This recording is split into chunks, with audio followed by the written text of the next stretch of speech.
Hi, I'm Janae, the warehouse manager at the Giving Plate, and this is our very first, what are we gonna call it? You guys could help name it. How about that? Everybody sees these on the shelf and goes, what the heck am I gonna do with those little pebbles? Garbanzo beans are such a versatile ingredient to use. I make hummus every week, but we also use it in a lot of Indian dishes, vegan cheese sauce, cookies. Today we're just gonna make hummus. There's different methods too of cooking these. Not everybody has an Instapot, so you can't cook them on the stove, but you'll need to soak them overnight or for at least 8 hours. You can use canned ones for sure for this recipe. If you use a can, I would use 2 cans because it's gonna yield you about the same. And you're gonna hear me talk about aquafaba. It's the juice that's in here. And the juice that comes from the Instapot when you cook it. I use it in the hummus in place of olive oil. You need the zest and juice of 2 lemons. We have a teaspoon of garlic powder, a half a teaspoon of cumin, a whole teaspoon of onion powder, and a teaspoon of salt. I went to the Dollar Tree and they had all the spices except the cumin. That is a cost saver for sure. And this is optional.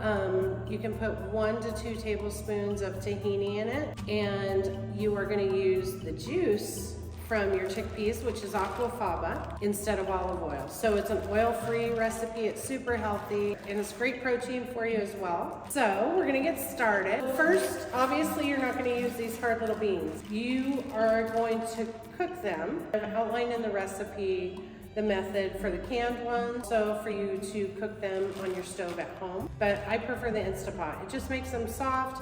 It takes an hour from start to finish, and you can be on your way to making hummus. This tiny little bag yields this.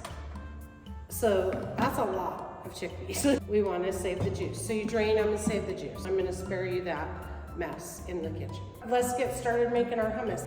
I'm gonna start with that's probably 1.5 cups. The only thing I really measure is the spices because I don't want to go too crazy on those. Even the lemon juice, because sometimes your lemons are gonna be really juicy and sometimes they're not juicy at all. So we're gonna zest right into here. Another gadget I got at the Dollar Tree for only $1. None of these tools are expensive, except maybe, the Instapot and the blender are, but you don't need them to make this recipe. Have your kids mash the chickpeas in the bowl with a potato masher. And then I'm gonna juice the lemons. Make sure you get all the seeds out. By the way, my producer and cinematographer is Lexi. See, she's right there. Okay, so we've done all that. I like to add the seasoning with the liquid. I feel like it gets more incorporated.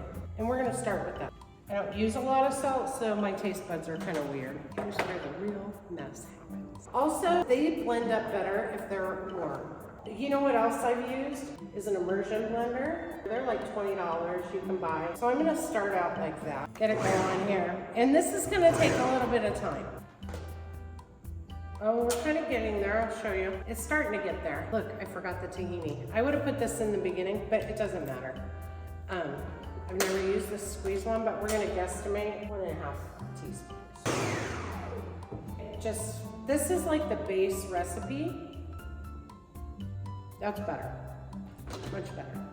Our favorite thing to add in is fresh dill and dill pickles. I've done Kalamata olives, jalapenos, and green chilies, sun-dried tomatoes. I love, love, love beets, and it makes it like this beautiful, bright pink, weird looking food. So that may be one way you can get your kids to eat it.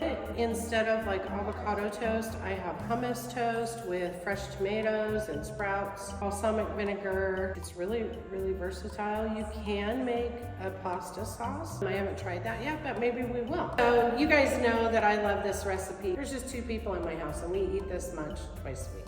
I'm gonna get somebody to come in and taste it. Our guest taster today. Look who it is, it's Renee. We made them out of these. Dried beans. Amazing. So go ahead and give it a taste. And you'll be happy to know that this hummus has no olive oil in it, so it's essentially fat-free. Flavor, it's so good, but it's not overpowering. It's really mild, and that's Mild, what I was, yeah. you can add whatever you want into it.